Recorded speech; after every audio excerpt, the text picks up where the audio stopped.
Sahabat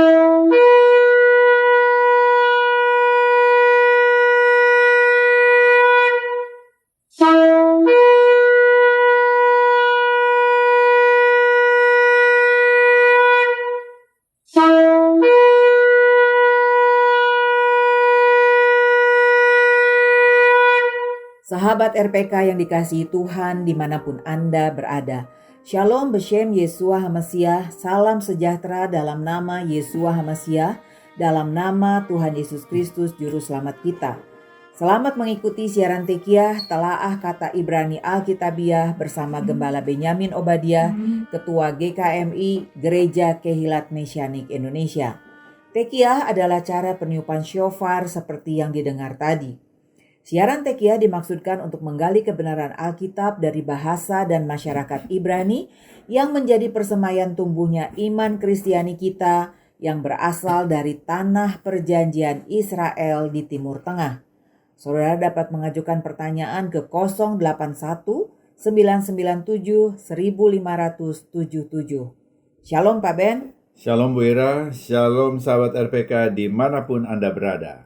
Hari ini kita akan membahas kata Ibrani besorah, artinya kabar baik. Dalam bahasa Ibrani dieja bet, shin, vav, res, he. Dibaca besorah, artinya kabar baik. Besorah, kabar baik, bagian kedua. Matius 16 ayat 21. Sejak waktu itu, Yesua mulai menyatakan kepada murid-muridnya bahwa ia harus pergi ke Yerusalem dan menanggung banyak penderitaan dari pihak tua-tua, imam-imam kepala, dan ahli-ahli Torah, lalu dibunuh dan dibangkitkan pada hari ketiga. Sejak waktu itu, yaitu pengakuan Simon Kefa bahwa Yeshua adalah anak Elohim yang hidup, Yesua mulai menyatakan bahwa ia harus pergi ke Yerusalem untuk menanggung penderitaan, bahkan mati dan bangkit.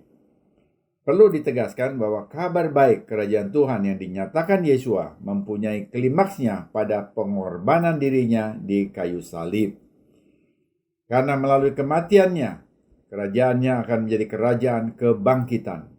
Jadi kabar baik yang akan mengubah dunia dimulai justru bernuansa kabar buruk bagi Yesua, bahwa ia akan dihianati, dia akan menderita, bahkan dia akan mati. Kita tidak boleh meremehkan kekelaman yang dialaminya ini. Di Taman Getsemani, dia memberitahu murid-muridnya akan penderitaan yang akan dialaminya saat itu. Markus 14 ayat 34. Besorah Yeshua HaMasiah atau Injil Yesus Kristus seperti yang ditulis oleh Markus bukanlah resep agar ketika mati langsung masuk surga. Ini bukanlah peta jalan menuju surga, tetapi ini adalah pesan tentang apa yang telah sedang dilakukan dan akan dilakukan Tuhan dalam menggenapi janji-janjinya guna menghadirkan kerajaan yang mulia, indah, adil, dan mempersatukan sebuah kerajaan dengan Yesua sebagai junjungan dan Mesias. Hal terakhir yang perlu ditekankan mengenai besorah atau Injil sebagaimana yang dipahami Markus adalah besorah bukan hanya kabar baik bagi bangsa Israel, tetapi juga merupakan proklamasi kabar tentang nasib baik bagi seluruh dunia. Kita sudah melihat pemahaman kabar baik atau besorah dalam Injil Markus. Bagaimana kita melihat pemakaian kabar baik dalam surat Rasul Rabi Shaul Paulus? Pelayanan kerasulan Paulus dimulai sesudah kematian dan kebangkitan Yesua. Namun masa kerasulan pada saat itu masih berada dalam fase awal. Karena itu masa pelayanan Paulus pun dapat disebut sebagai bagian dari permulaan kabar baik. Para ahli terkadang menyoroti perbedaan antara Yesua dan Saul Paulus. Namun jelas bahwa keduanya berfokus pada pengenapan kabar baik pekerjaan Elohim. Ada sesuatu yang tidak biasa dalam cara Paulus menggunakan istilah Injil, Evangelion dalam surat Filipi. Besorah atau Injil adalah sebuah pesan, tetapi lebih dari itu. Paulus menggunakan bahasa yang seolah-olah mewakili etos yang harus diwujudkan dan tugas misi yang harus diselesaikan. Misalnya, Paulus menantang orang yang percaya di Filipi untuk menjalani kehidupan mereka dalam komunitas dengan cara yang sesuai dengan Injil Mesias. Di sini Injil dipahami lebih dari sekedar kisah tentang apa yang dikerjakan Tuhan. Injil adalah sebuah standar, sebuah sumpah, sebuah etos, sebuah panduan mengenai cara hidup umat percaya. Standar yang tinggi, contoh praktek yang terbaik. Injil mewakili sesuatu yang bernilai, dan umat Kristiani dimanapun diharapkan memberikan kontribusi positif terhadap keluhuran atau kesucian standar tersebut. Kedua, Injil adalah sebuah tugas. Besorah atau Injil bukanlah sekedar doktrin. Ini adalah misi di seluruh dunia. Izinkan saya menggunakan sedikit contoh yang tidak biasa. Misalnya, Google Map untuk pergerakan lalu lintas. Aplikasi ini mempunyai tugas untuk memetakan seluruh dunia, bukan hanya separuh dunia. Mereka mempunyai tugas untuk meliputi satu bola dunia. Beberapa tempat mudah dijangkau dan dipetakan, sementara tempat lain sulit. Namun pekerjaan belum selesai sampai semuanya dipetakan. Tentu saja pemberitaan Injil lebih serius daripada membuat peta alur lalu lintas. Ini sekedar perbandingan guna membantu memberi gambaran bagaimana pendapat Paulus tentang tugas kerasulan yang ia lakukan bersama dengan jemaat yang dirintisnya. Dia berbicara tentang memajukan kabar baik Injil. Seolah-olah itu adalah suatu yang istimewa yang dibutuhkan semua orang dalam hidup mereka. Seperti meningkatkan derajat kehidupan mereka, bahkan ini jauh lebih penting daripada versi iOS yang terbaru. Salah satu cara Paulus berbicara tentang misi Injil adalah seolah-olah misi ini adalah serangkaian pertempuran yang dilancarkan untuk menaklukkan seluruh dunia. Filipi 4 ayat 3. Seseorang mungkin merasa ngeri dengan gagasan tentang perang. Namun perlu diingat bahwa senjata yang dipakai Paulus bukanlah peluru kendali, tetapi kasih dan kebaikan. Ketika Paulus menyatakan bahwa pesan, pelayanan, misi, dan pandangan hidup ini adalah kabar baik, dia bersungguh-sungguh.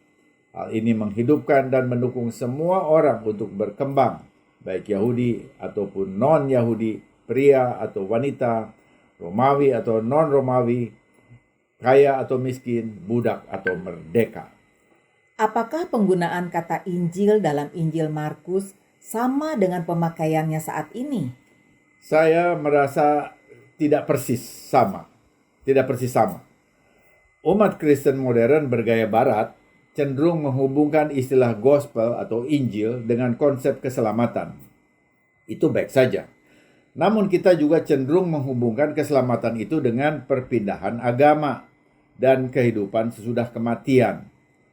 Di usia muda dalam gerakan penginjilan, saya dan teman-teman mendapatkan materi untuk melakukan penginjilan pribadi ke pribadi.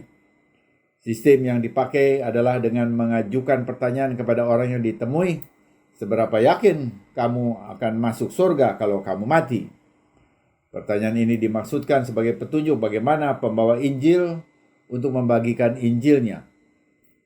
Dalam konteks ini, Injil memberitahu orang-orang untuk menerima Yesus ke dalam hati mereka, mengucapkan doa orang berdosa, dan menghubungkan mereka dengan gereja. Kami juga mendorong orang-orang untuk berdoa dan membaca serta menaati Alkitab. Itu adalah hal yang baik yang dapat terus dilakukan.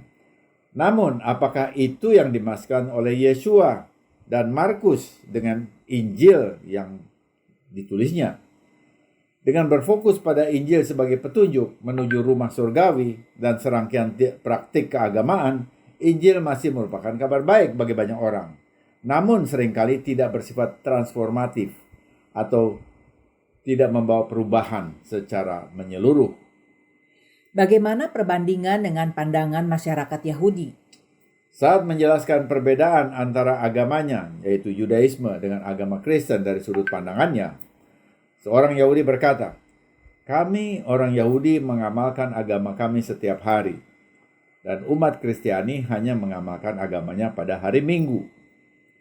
Mungkin apa yang dikatakannya tidak akurat bagi sebagian orang Kristen.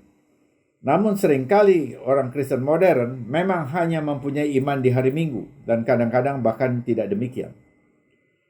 Pada intinya, mereka yang memiliki iman hanya untuk kehidupan di akhirat atau iman di hari Minggu. Sesungguhnya kurang memahami Injil secara utuh, alias tidak seperti yang dipahami oleh Markus dan para penulis Injil lainnya. Adalah tugas para hamba Tuhan untuk memberikan pengajaran yang sehat guna mendewasakan umat dengan menekankan sejarah penyebaran Injil yang berasal dari tanah perjanjian Israel. Sehingga tidak ada lagi umat yang berpindah keyakinan, iman. Salah satunya dengan mendengarkan siaran Tekiyah di RPK setiap Selasa jam 6 petang ya Pak? Ya, benar sekali. Untuk memperjelas pemahaman tentang Injil, kita harus mulai dari mana? Saya pikir kita harus mulai dengan menghadapi kabar buruk. Kabar buruk yang kita hadapi ialah penyakit, kemiskinan, dan keterbelakangan yang menghalangi orang hidup sejahtera. Semakin besar kesadaran kita akan kegelapan, kejahatan, dan kehancuran yang mendalam yang telah mempengaruhi seluruh dunia, termasuk kehidupan kita masing-masing, semakin kita memahami relevansi adanya berbagai masalah yang memerlukan solusi. Bagi orang-orang sakit, maka kabar baik alias Injil adalah kesembuhan. Kabar baiknya adalah kuasa kesembuhan dalam nama Yeshua HaMashiach. Besora atau Injil Yeshua HaMashiach menyatakan bahwa Yeshua adalah nabi yang melakukan mujizat kesembuhan. Dan ini dengan jelas dinyatakan dalam Injil. Yeshua HaMashiach tetap sama dulu, sekarang, dan selamanya. Ibrani 13 ayat 8. Ketika ada pelayanan mujizat kesembuhan terjadi, maka ini merupakan kabar baik bagi orang-orang sakit. Tetapi apakah pelayanan mujizat kesembuhan secara spontan saja yang menjadi kabar baik? Tuhan dapat menyembuhkan penyakit melalui cara medis atau herbal sekalipun. Dengan pengertian ini, kabar baik Injil terhadap masyarakat yang sakit juga merupakan bantuan pengobatan bagi yang sakit. Ini berarti misi penyebaran kabar baik perlu melibatkan upaya pengobatan yang terjangkau oleh masyarakat. Ini dapat dilakukan dalam skala kecil maupun skala besar. Dalam skala besar tentu memerlukan tenaga medis yang memadai dan juga biaya yang cukup besar, yang karenanya perlu didukung oleh organisasi gereja besar atau dermawan dan kaum filantropi Kristiani. Ini berarti penyebaran kabar baik, Besora, Evangelion bukan hanya tugas rohaniawan semata, tapi juga tugas para pengusaha yang beriman. Pengusaha yang beriman tidak hanya memajukan usahanya, tetapi juga melihat tanggung jawabnya untuk mendukung penyebaran kabar baik Yeshua HaMashiach dalam arti yang luas.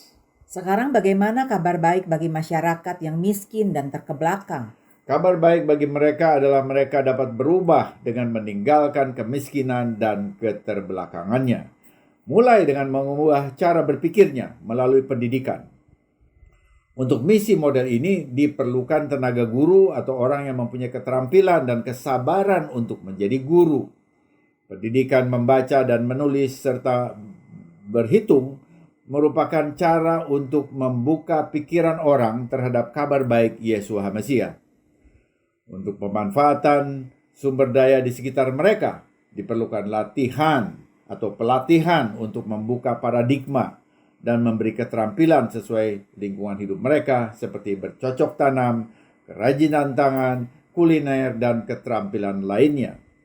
Penyebaran kabar baik seperti ini pun memerlukan dukungan organisasi gereja, gereja besar, dan lembaga pelayanan yang diberkati dan terbuka wawasannya untuk memahami kabar baik yang menyeluruh, yang bukan hanya sekedar urusan sesudah mati masuk surga. Tetapi kabar baik Injil bagaimana hidup sejahtera di bumi ini sebagai kesaksian bahwa kerajaan Tuhan Yeshua HaMashiach sudah datang dan sedang datang dan dalam kehidupan pribadi dan komunitas orang percaya.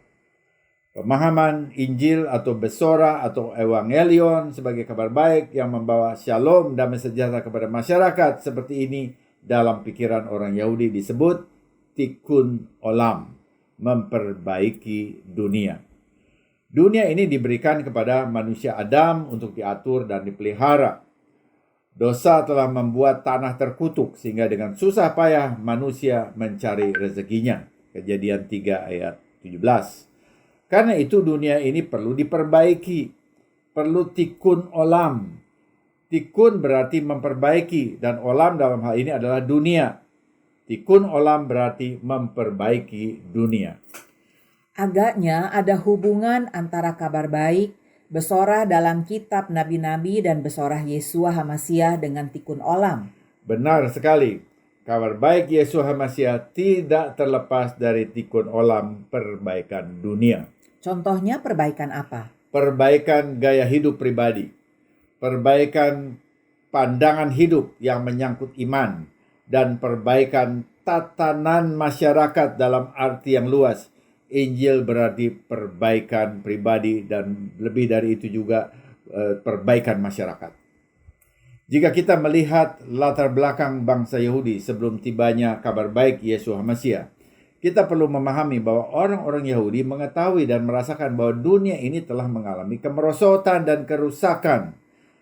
Misalnya dalam Mazmur 14 ayat 2 dan 3, David mengakui, Tuhan memandang ke bawah dari sorga kepada anak-anak manusia untuk melihat apakah ada yang berakal budi dan yang mencari Elohim. Mereka semua telah menyeleweng, semuanya telah bejat, tidak ada yang berbuat baik, seorang pun tidak. Ketika Yeshua beribadah pada hari Syabat di sinagoga Kafarnaum atau Kaparnaum, ia membaca nubuat Nabi Yesaya pasal 61 ayat 1 dan 2 seperti yang tercatat dalam Lukas 4 ayat 18 sampai 20. Roh Tuhan ada padaku, oleh sebab ia telah mengurapi aku untuk menyampaikan kabar baik kepada orang-orang miskin, dan ia telah mengutus aku untuk memberitakan pembebasan kepada orang-orang tawanan dan penglihatan bagi orang-orang buta, untuk membebaskan orang-orang yang tertindas, untuk memberitakan tahun rahmat Tuhan telah datang. Kemudian ia menutup kitab itu, memberikannya kembali kepada pejabat, lalu duduk, dan mata semua orang dalam rumah ibadat itu tertuju kepadanya. Ketika dalam kesenyapan semua mata tertuju kepadanya, Yeshua memecah kesunyian itu dengan berkata, pada hari ini genaplah nas ini sewaktu kamu mendengarnya. Yeshua menegaskan bahwa kabar baik yang ia bawakan selaras dengan kabar baik yang disampaikan Nabi Yesaya. Dan ia datang untuk memperbaiki dunia yang dipenuhi kemiskinan, tawanan, buta, dan tertindas dengan memberitakan kabar baik tahun rahmat Tuhan. Jelas kabar baik Yeshua tidak terlepas dari tikkun olam, perbaikan dunia. Dengan pengertian tikkun olam ini kita semakin jelas akan pengajaran Yeshua tentang garam dunia dan terang dunia dalam khotbah di bukit dalam Matius 5 ayat 13 sampai 16. Kamu adalah garam dunia. Jika garam itu menjadi tawar, dengan apakah ia diasinkan? Tidak ada lagi gunanya selain dibuang dan diinjak orang. Kamu adalah terang dunia. Kota yang terletak di atas gunung tidak mungkin tersembunyi. Demikianlah hendaknya terangmu bercahaya di depan orang, supaya mereka melihat perbuatanmu yang baik dan memuliakan Bapamu yang di sorga. Sebagai garam dunia, kita memberi rasa sukacita dan hubungan dengan Adonai Elohim melalui Mesias Yeshua kepada dunia yang hambar tanpa makna. Sebagai terang dunia, kita menjadi cahaya di tengah kegelapan akibat dosa dan kejahatan serta kerusakan. Karenanya Injil merupakan permulaan sebuah misi suci yang dimaksudkan untuk menyebarkan dan melingkupi seluruh dunia, membawa terang, sukacita, kebaikan, dan kebaikan bagi setiap orang dan daerah di mana mereka tinggal. Amin. Semoga siaran ini memberkati saudara. Informasi bagi saudara, siaran Tekiah dapat didengar ulang pada YouTube kanal Kehilat Mesianik _Tekiah. Kunjungi dan subscribe kanal Kehilat Mesianik di YouTube untuk mengikutinya. Bila saudara diberkati oleh siaran Tekiah dan saudara mau kembali memberkati siaran ini, saudara dapat mengirimkan dukungan dengan menghubungi 081 997 1577 081 997 1577. Saudara rindu belajar Alkitab dari perspektif mesianik?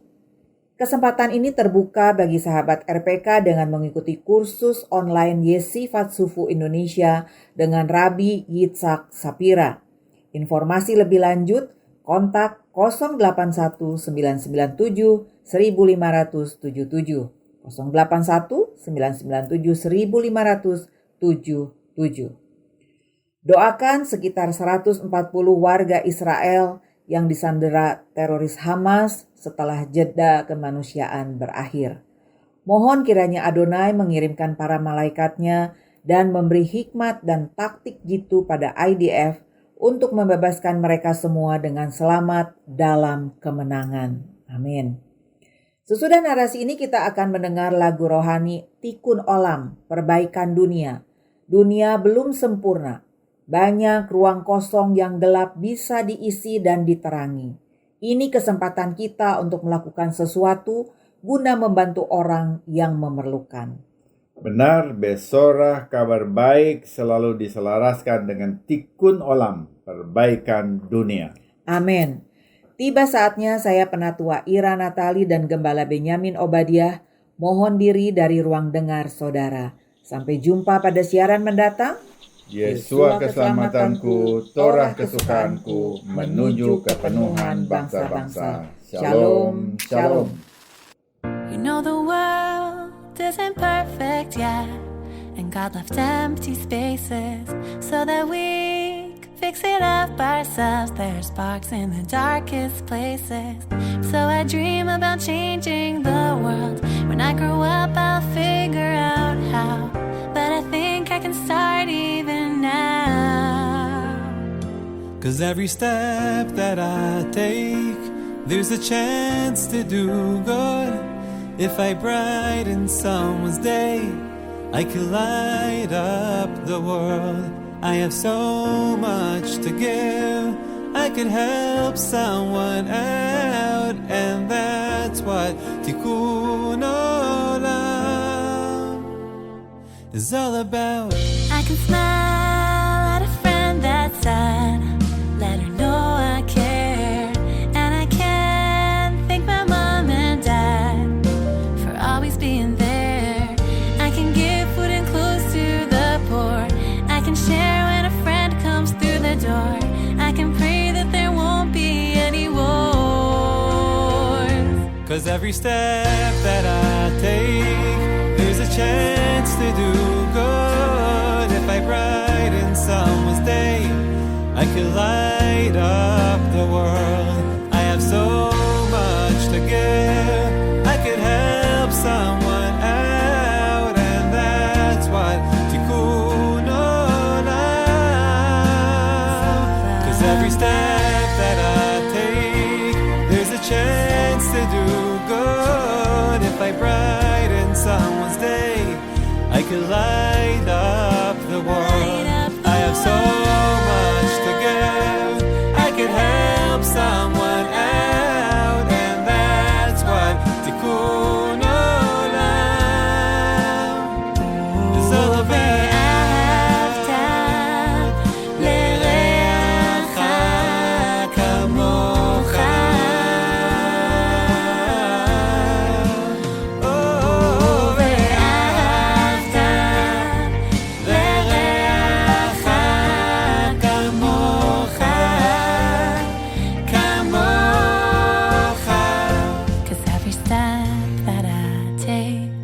There's a chance to do good. If I brighten someone's day, I could light up the world. I have so much to give, I could help someone out, and that's what Tikkun